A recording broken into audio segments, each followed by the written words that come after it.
Good morning, everyone. My name is MightyStream. I'm going to do the March 28th Spiritual Principle a Day in a Meditation.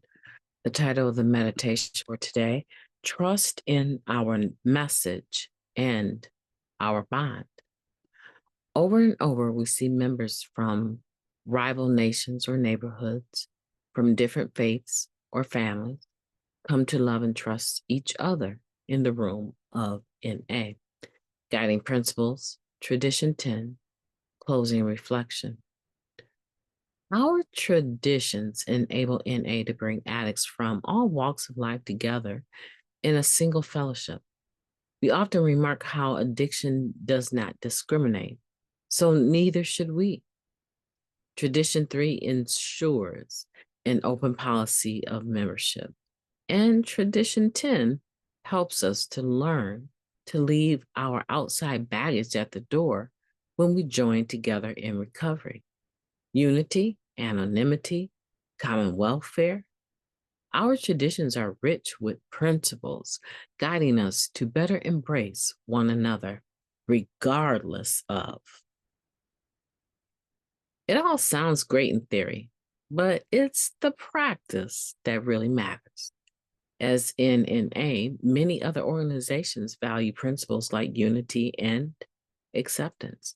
They appear in their mission statements and may inspire principled actions to varying degrees. That, of course, is none of our business. We keep our focus where it should be, on what happens in NA, in our groups and service bodies, and as individuals. Are we embodying the principles we hold dear?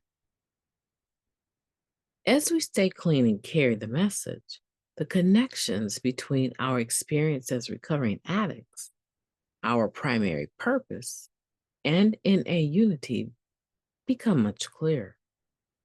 An H&I servant, trusted servant, wrote, I served on a jail panel with a couple of other members, and we joked that we were like characters in a bad TV show. A former gang member, a retired cop, and me, a defense attorney.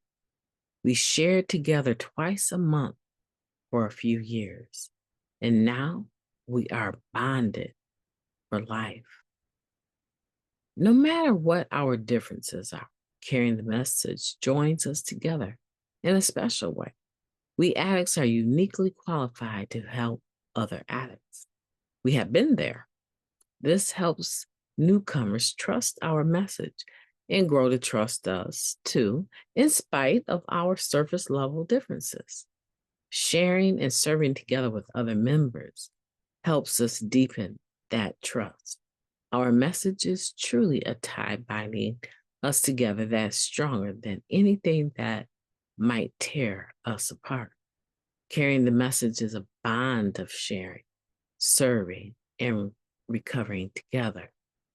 I will trust in that bond with my fellow addicts today. Let's take a moment of silence followed by the we version of Serenity Prayer. Moment of silence now, please.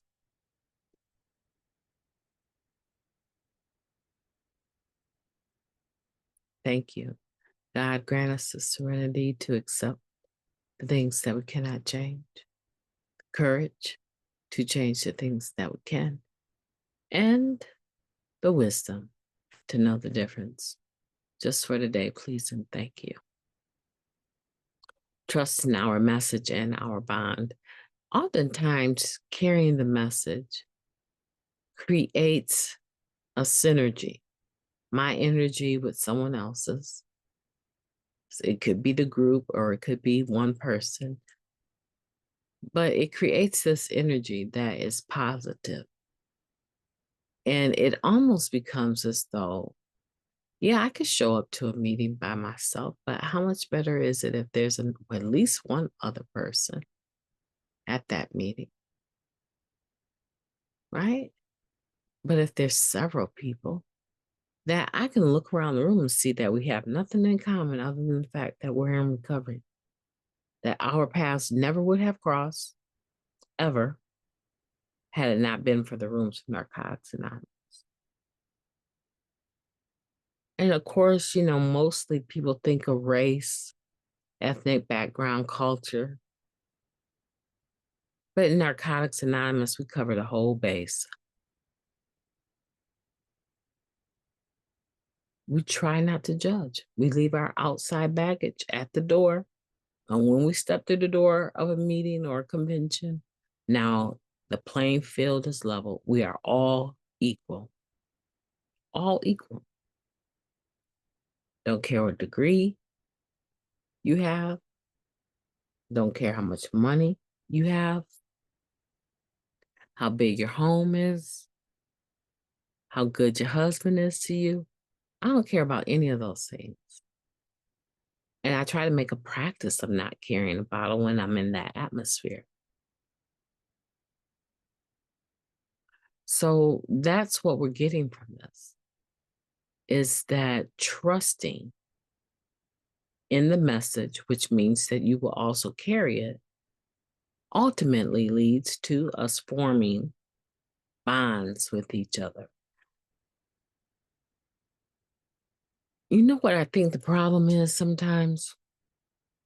Not that we don't form bonds. It's just sometimes I think the ones we form just aren't healthy, even in the rooms. And then that air of judgment on your behalf, getting in a relationship with someone you barely know, ends up being the very thing you use to compare other people to. And so you throw the baby out with the bathwater. I don't trust them. I'm sorry you don't trust us. I really am, because there's a whole world that could open up if you could trust us. Today, let's work on trust. I want for you to have a beautiful day. On purpose. I think it's very important that we make a decision to do it on purpose and to develop trust today. Carry the message. Invite someone along with you. If you can't invite someone, get to a meeting where they are carrying the message in person. And pick one or two people that you would be interested in developing a relationship with. I think that's highly important. My name is Mighty Stream. I've enjoyed talking to you today. I hope that you will have a beautiful day on purpose. I'm laughing because I think that someone is out there thinking like, is she done for real? I know she could unpack this for at least another 10 minutes. And you're right, I could. But I have a couple other things I want to do today. For those of you that believe in the power of prayer, pray for me. My blood pressure has been ridiculously high. I think last night it was like, I don't know, 176 over 106, quite high. And so I'm dealing with those, those symptoms related to high blood pressure. And I get to see my doctor today at 8 o'clock, my neurologist. So those of you that pray for me. I'm getting ready for that appointment. But you know what? It really doesn't matter what it turns out to be. I'm going to have a beautiful day on purpose, and I'm going to walk in trust today. I might as well. I've come this far. Why not trust you guys, right? Talk to you soon.